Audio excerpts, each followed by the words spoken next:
Jadi mudah-mudahan Allah jaga hati kita, baik ketika kita diuji, bahkan ketika kita diberi nikmat. Supaya dalam dua keadaan ini kita tetap menjadi mukmin yang ajaban, yang ideal, yang baik, yang insya Allah Allah suka sama kita.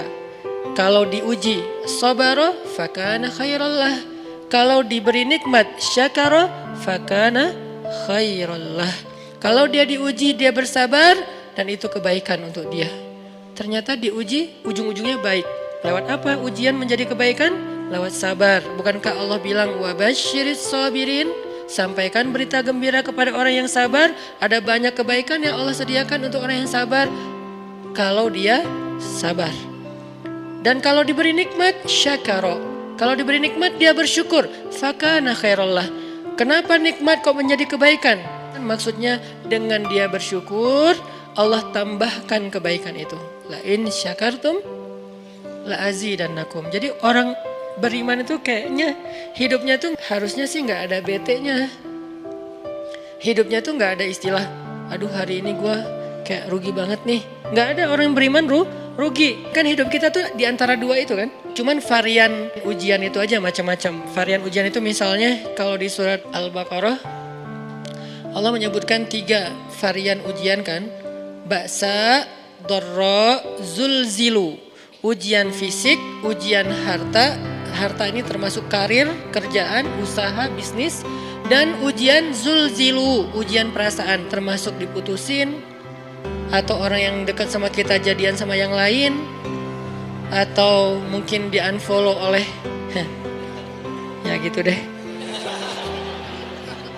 Saya kalau udah ngebahas bab ini agak gimana gitu. Jadi 3 varian ini masuk kategori apa? Masuk kategori ujian. Tetap aja 2. Kalau nggak ujian nikmat. Antara 2 itu nih. In asabathu sarra syakara wa in asabathu dharra sabara. Udah gitu aja. Dan nanti bahkan sampai ayatnya gini. Alladzina yunfiquna fis sarra'i wad dharra.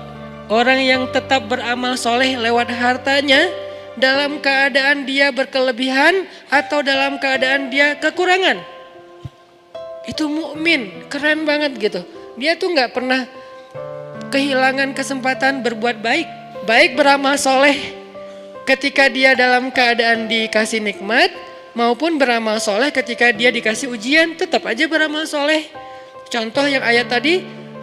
Yunfikuna fis sarra, berinfak dalam keadaan sarra, dalam keadaan bahagia, senang, lagi dapat untung gitu kan. Ataupun yunfikuna fit dharra, tetap berinfak walaupun dia dalam keadaan dharra, dalam keadaan susah.